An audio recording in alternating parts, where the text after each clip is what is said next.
Morning, everybody. I just wanted to check in with everybody and say hi and to let you know that I'm thinking of you all out there in Carnmoney and beyond. Many of us are feeling overwhelmed and anxious and fearful about what the future holds. The news bulletins are changing rapidly, and from hour by hour, minute by minute, things seem to be drastically changing. So I just want to share with you a few thoughts that I've been having on this over the last few days. In our women's group a couple of months back, we started exploring the John Alpert's book, God is Closer Than You Think. And in his book, he talks about those rainbow days, those days when it's very easy to find God. God just seems to be all around us. He's in the sunshine, family are doing well, our health is good, our jobs are going well, and we just feel at peace with the world. We just feel a real sense of God all around us. But for many of us, it's frequently more likely to be a winter day. You know, those days where God seems very remote. God seems silent even, and it feels like he's nowhere to be seen. And then there's those ordinary days where nothing much seems to happen. We neither feel very aware of God's presence or totally unaware of God's presence. In the early days of our marriage, Andy and I got into a routine of sharing evening prayer together, and part of that was he introduced me to reflecting back on the day to try and identify where I had seen the face of God or the hand of God. And I have to say, I found that very, very difficult in the beginning, because on a bad day, a really tough day, that was hard to find.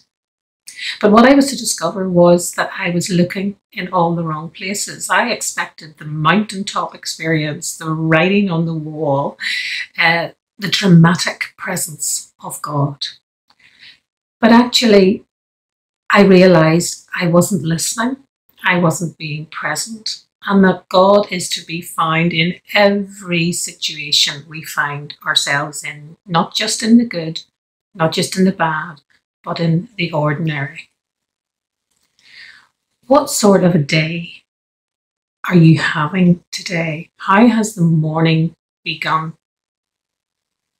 The challenge for you and the challenge for me is this day to look out for the presence of God.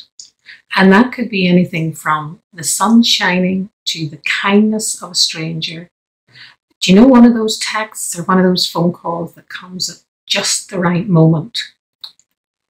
Or maybe just that gut feeling, just that sense that God is present, that God is with you, that God is in control. My prayer for you is that by the time bedtime comes and you're settling down and you take time to reflect back on your day, even though you're maybe spending the day alone, as many of us have to in these uncertain times, that you will be able to recognize where God was in those tiniest little moments. Because God is still in control, and we need to really claim that truth for ourselves.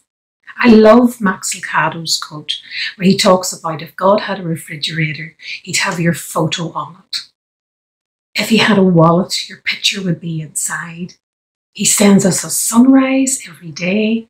He sends us flowers every spring. And he will always be available to listen. He's not social distancing from us. He is here. He is with you in your room this morning. And he wants to connect with you. But we need to be listening and we need to be looking for him. So I also am taking this challenge on board today. And I will be reflecting tonight. And I hope that that will be the same for you. When I finish this little chat, I'm going to try and link you up with a YouTube piece of music on the Father's love. wonderful piece that I played at our women's get together a couple of months back. And my prayer is that it will really bless you this morning. Apologies if I don't do it successfully, but please do be assured of Andy and myself's love for each one of you. God is still on the throne. You are a daughter or a son of the King, and he absolutely adores each one of you. He is with you in this, and we are with you in this also. God bless. Love you lots. Chat soon.